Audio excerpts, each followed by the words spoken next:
السلام علیکم اسٹوڈنٹس، آج ہم پیج نمبر 5 کی دہرائی کریں گے۔ اردو زبان۔ پیارے بچوں، ہم سب پاکستانی ہیں۔ اردو ہماری قومی زبان ہے، اسی لیے ہم اردو زبان کو بڑے شوق سے پڑھتے اور بولتے ہیں۔ ہر زبان کی طرح اردو زبان بھی چھوٹے چھوٹے حروف سے مل کر بنی ہے۔ ان حروف کو حروف تہجی کہا جاتا ہے۔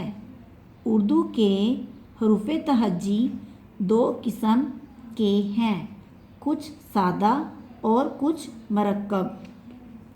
سادہ حروف تہجی مندرجہ ذیل ہیں۔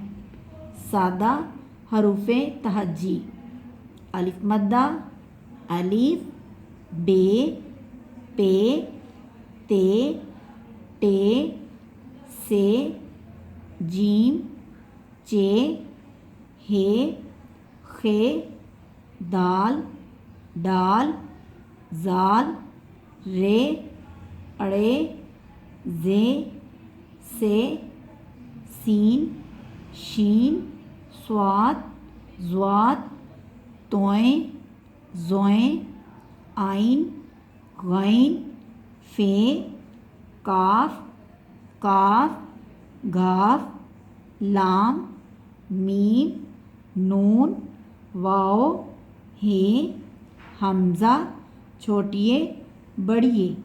آج کے لیے اتنا ہی اسٹوڈنٹس، اللہ حافظ۔